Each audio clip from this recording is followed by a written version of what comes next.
السلام علیکم پیارے دوستو، اللہ تعالیٰ کی طرف سے بھیجے گئے انسانوں اور جناتوں کی ہدایت کا سامان لے کر آئے آخری پیغمبر حضرت محمد مصطفیٰ صلی اللہ تعالیٰ علیہ وسلم کی پیدائش مبارک 12 ربیع الاول پیر کے دن صبح صادق کے وقت ہوئی تھی۔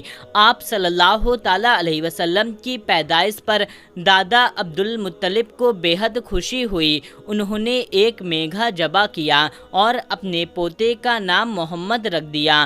آپ صلی اللہ تعالیٰ علیہ وسلم کی پیدائش کے 3-4 دن تک تو آپ کی خود کی والدہ نے آپ کو دودھ پلایا، پھر ابو لہب کی باندی سبیدہ نے آپ کو دودھ پلایا۔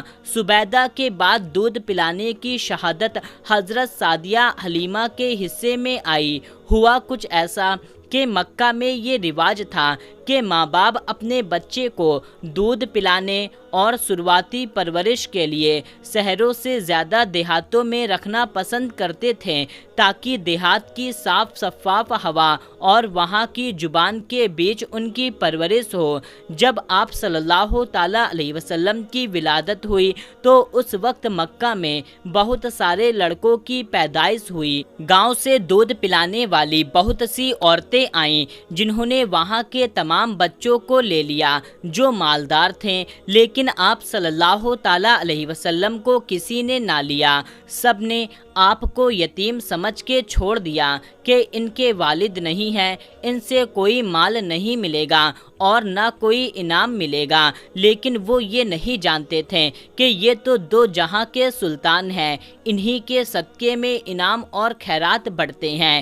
حضرت دائی حلیمہ فرماتی ہیں کہ میرا خچر بہت دھیما تھا، جس کی وجہ سے میں بہت دیر سے پہنچی، اور جب میں پہنچی تو تمام بچوں کو دوسری دائیوں نے لے لیا تھا۔ اب میرے ہاتھ کوئی بچہ نہ لگا۔ کسی نے مجھ سے کہا کہ عبد المطلب کے گھر میں بچے کی پیدائش ہوئی ہے۔ پہلی بار تو میں نے بھی لینے سے انکار کر دیا، کیونکہ ان کے والد نہیں ہیں، کوئی مال یا کوئی انعام نہیں ملے گا۔ پھر میں نے سوچا خالی ہاتھ جانے سے اچھا ہے کہ اسی کو لے کر چلتے ہیں۔ جب میں آمینہ کے گھر گئی اور اس بچے کو دیکھا تو میری آنکھیں پھٹی کی پھٹی رہ گئی۔ ایسا لگ رہا تھا کہ اس کپڑے میں لپٹا کوئی چاند ہو، آسمان سے چاند زمین پر آیا ہو۔ میں نے اس بچے کو لیا اور اپنے گاؤں کی طرف واپس چل پڑی۔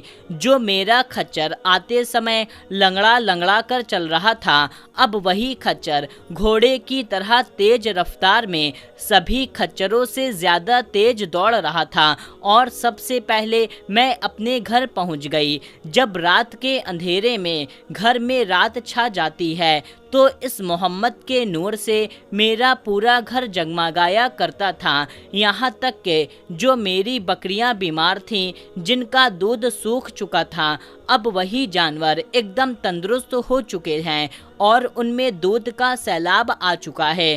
اللہ پاک نے ان عورتوں کو یہ سزا دی جو نبی پاک صلی اللہ تعالیٰ علیہ وسلم کو نہیں لے گئی تھیں، کہ ان کے ساتھ ایسا ہوا کہ پورے گاؤں میں سوکھا پڑ گیا اور سبھی لوگوں کے جانور بھوک سے تڑپنے لگے۔ سوکھا ہونے کی وجہ سے کوئی گھاس چارہ نہیں ملتا تھا، ان کے جانور کے دودھ سوکھ چکے تھے، یہ جانور ایک دم دبلے پتلے ہو چکے تھے، بارش بھی نہیں ہو رہی تھی، پورے گاؤں میں سوکھا پڑا تھا۔ لیکن دائی حلیمہ کی بکریاں جہاں چرنے کے لیے جایا کرتی تھیں تو پیٹ بھر کر چارہ کھایا کرتی تھیں اور ان کے تھن ہمیشہ دودھ سے بھرے رہا کرتے تھے۔ یہ دیکھ کر کے سبھی لوگوں نے یہ فیصلہ کیا کہ جہاں پر دائی حلیمہ کی بکریاں چرنے کے لیے جاتی ہیں، وہاں ہم بھی اپنی بکریوں کو چرانے کے لیے بھیجیں گے۔ لیکن بکریاں ساتھ میں چرتی، لیکن دائی حلیمہ کی بکریاں پیٹ بھر چارہ کھاتی اور بہت سارا دودھ دیتی، اور باقی کی بکریاں بھوکی رہ جاتی اور کوئی دودھ نہ دیا کرتی تھیں۔